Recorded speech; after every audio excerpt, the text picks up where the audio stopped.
From Hollywood, California, welcome to Razor Riffs with your host, Keith Razor.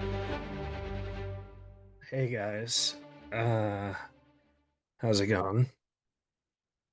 Uh, I don't really enjoy doing tribute episodes. Um, I think it's publicly known that I'm a bit of a crybaby about when I lose my friends, especially the ones I really loved. Um,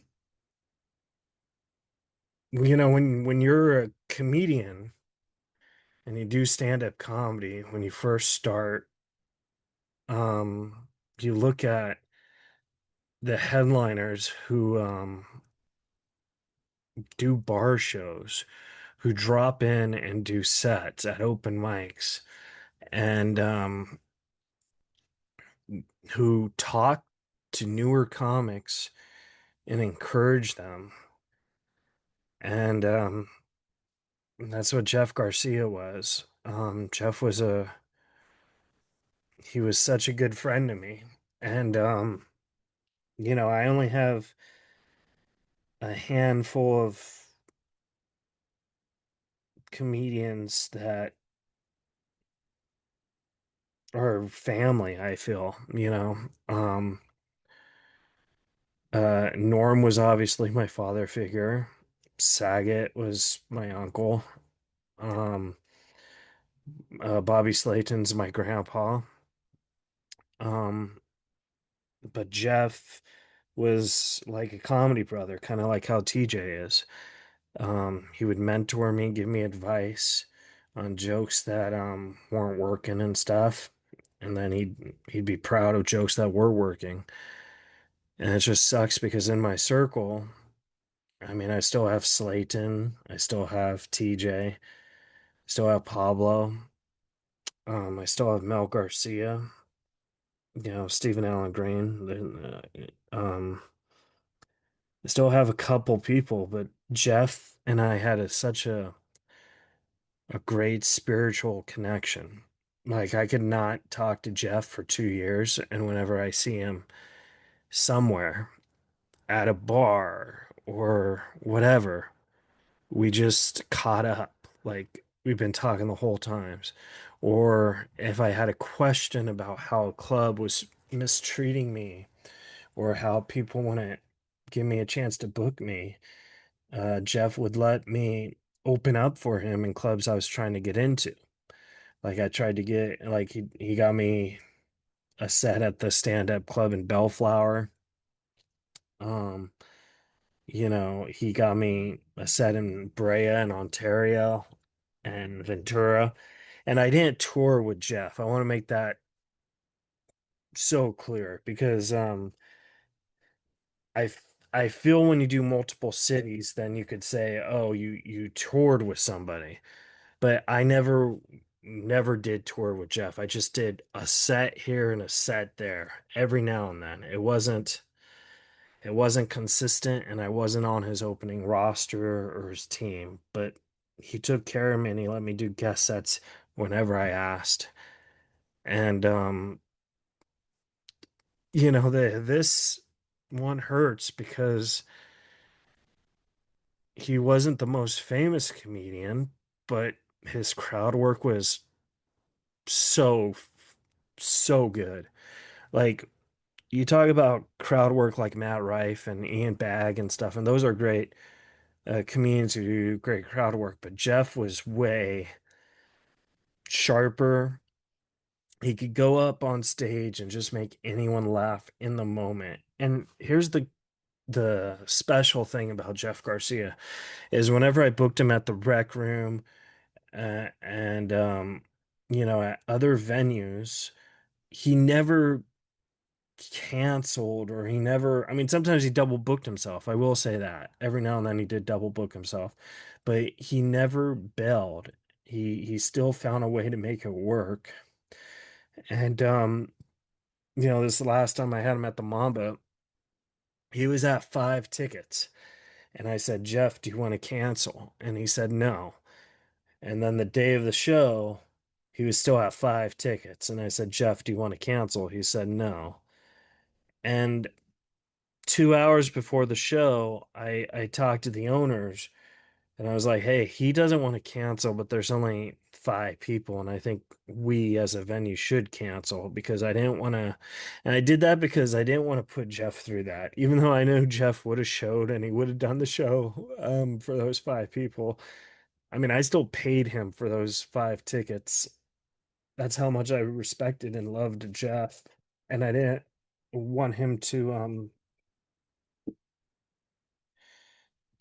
suffer from that because I had so much respect for him. I didn't want to put on a bad show for Jeff. And in the end, yeah, he was the headliner who was selling the tickets. But when you book someone and, I'm not saying his name didn't draw, I took a huge, in the end, it was my responsibility. When you book a room or a comedy show, I think a lot of comedians and producers rely on the comics that they're booking to bring people or sell tickets. And at the end, it's the venue, it's the person who booked it. Like when all that shit's said and done, that's just the truth. It's the person who set it up, that the responsibility. And Jeff never blamed me, for that show. And we would talk and stuff. He wanted me to help him write a movie for Chris Simpson. And we never really got around to that project. The script was already done, and he just wanted me to like punch it up a little. And he never really, we could never, like I said, we never got around to it. I didn't know if it was filming or whatever. And I know Jeff was having some health issues and stuff. And like that's kind of how close I was. Like Jeff kind of got me on, a TV show for Latino comedians.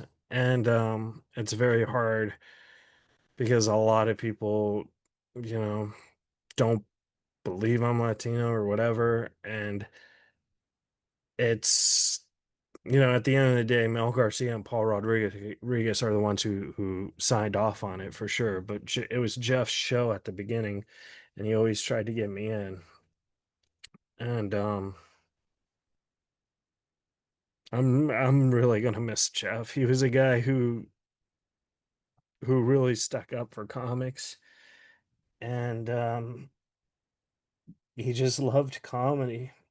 He would give anyone who asked an opportunity, and if you liked you, he would take you on the road, and he would watch you grow. And I don't know exactly what happened or how he passed. I don't really want to get into that. Um, what I do know is 7 or 8 months ago, he had a brain aneurysm, and he told me this. And I didn't even know he had the brain aneurysm until after he got better. So, yeah.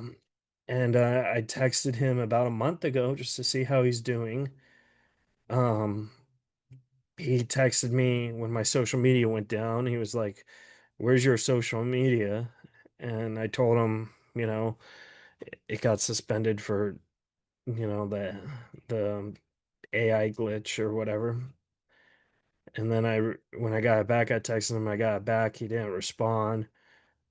Um, and I just figured he was just busy. And then, you know, it's just really sad because he called me whenever I called, and we would talk on the phone. Usually, when I had like road gigs, I would drive and call Jeff Garcia, and because he was funny, and he would just give you so much good advice. And when you do comedy, there's all these elements that hurt a performer. There's drama. Comics badmouth each other. There's how come this person's not really funnier than this person? Like there's a lot of divaness to it. And I think we're all pretty guilty of that, but Jeff wasn't. You know, Jeff never really had a bad word to say about anyone. And he, comics hate the term a comics comic, but he really was a comics comic. And he was sweet, and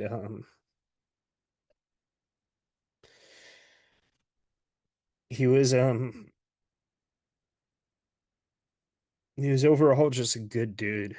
And it just really sucks when you lose good people in this world, especially your friends and people you work with and people who just have your back. Like, I can't count how many times Jeff Garcia said Keith Reza is funny.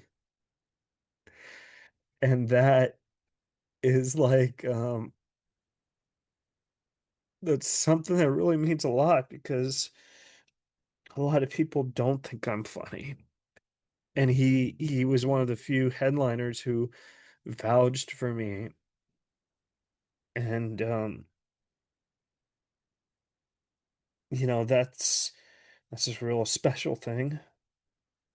So I do really hate doing tribute episodes, and I just wanted to let his fans, his friends, other comedians who knew him way more than me. Um,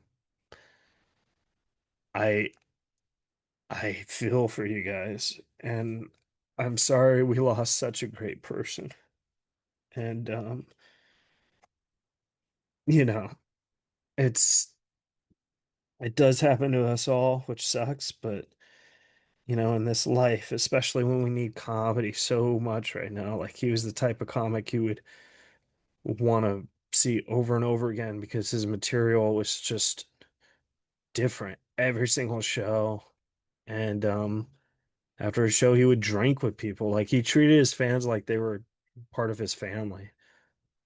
And Jojo, if you're listening, man, I know we've only met a couple times, but Jojo is Jeff's son. He's a comedian, and he's probably going to be a huge bigger name than me, you know. But Jojo, if there's anything I could do to help you continue your comedy path, I will always watch out for you, and I will always take care of you. Kind of like how, Jeff looked out for me. I will look out for you. So if I'm ever doing something where I need an opener, you're there. Don't even have to ask. Um, and that's a promise the rest of my career. Um, but you're gonna be fine, buddy. You're funny, and your dad was one of the funniest comics of all time, so you're gonna be great, and you're gonna have an amazing career. And I promise you, all the comedians who know you will forever take care of you. Um, there's a lot of comedians who were close to Jeff, and I'm not gonna go name them all. Um, but there's certain guys who I just wanted to say I'm with you. Chris Simpson, Bruce Jingles. I know we don't always see eye to eye, but my heart and prayers are with you guys. Sebastian, George Perez, Mel Garcia, um, Jamal Coleman, Rick Martinez.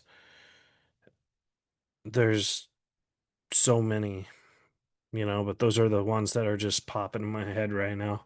And if I forgot you guys, it's not personal. It's just my mind is just blank right now. But Jeff will always be in our hearts, and he'll always continue to guide us on being not just better comedians, but better people. And I know that for a fact. So Jojo, if you do listen to this, bud, your family, your comedy peers, we got your back. So don't worry about that. We'll always look out for you, man. Um, to his fans, I'm sorry for your loss. To his friends, I'm sorry. And today is a sad day, but I think we could all agree that we love Jeff Garcia. All right, guys. Um, do a shot of Jack and Coke for Jeff. I don't drink, but I'll be drinking a shot of Diet Coke. All right, guys. I love you all. And Jeff, we love you, buddy. Bye.